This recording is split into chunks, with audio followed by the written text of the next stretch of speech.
اگر لوگوں کو پتہ چل جائے کہ رمضان میں کیا ہے تو وہ آرزو کریں کہ پورا سال ہی رمضان رہے۔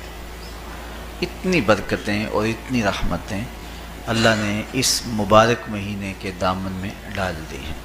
یا ایھا الذین آمنوا کتب علیکم الصیام کما کتب علی الذین من قبلکم، کہ اے ایمان والو تمہارے اوپر روزے فرض کیے گئے ہیں جس طرح تم سے پہلوں پہ فرض کیے گئے تھے۔ کیوں فرض کیے گئے؟ وجہ کیا ہے؟ لعلکم تتقون، تاکہ تم متقی بن جاؤ، تم پرہیزگار بن جاؤ۔ تو روزے کی فرضیت کا نتیجہ تقوی کا حاصل ہونا ہے، اتقاء کی دولت کا نصیب ہونا ہے۔ تو اس آیت کریمہ میں 3 چیزیں بیان کی گئی۔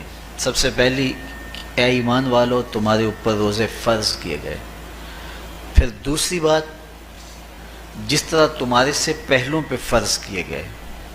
اور تیسری بات، تاکہ تمہیں تقوی کا نور نصیب ہو، تمہیں اتقاء کی دولت نصیب ہو۔ تو ایک تو روزے کی فرضیت کا حکم دیا گیا، اور دوسرا یہ تسلی دی گئی کہ یہ بھوک اور پیاس کی شدت تمہیں ہی نہیں کاٹنا پڑے گی، تم سے قبل بھی لوگ یہ عبادت کرتے رہے ہیں، اور وہ اس مشکل عبادت سے تقوی کو حاصل کرتے رہے ہیں، اور تمہیں بھی ہم اس راستے سے تقوی نصیب کرنا چاہتے ہیں۔ علامہ حقی علیہ رحمہ نے لکھا ہے کہ ملک تحمور الثالث، یہ حضرت آدم علیہ السلام کی اولاد سے تیسرا بادشاہ گزرا ہے، اس کے زمانے میں قحط پڑ گیا تھا۔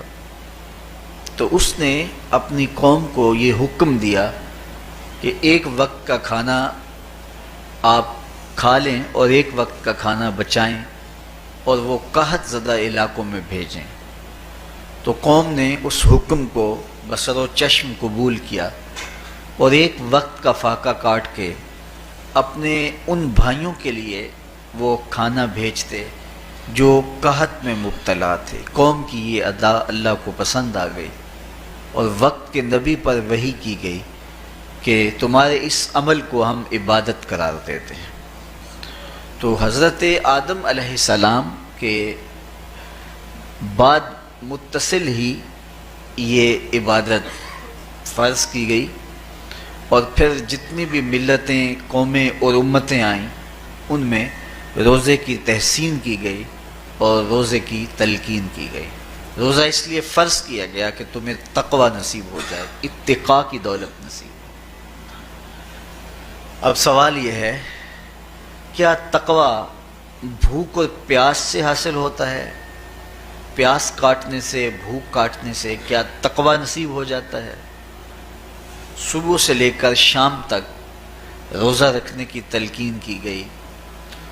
یہاں ناروے میں اور مختلف ممالک کے اندر 20 گھنٹے کا روزہ ہے، اور ہمارے بھی یہاں 16-17 گھنٹے مسلسل شدت کی گرمی میں بھوک اور پیاس کاٹنا ہوتی ہے۔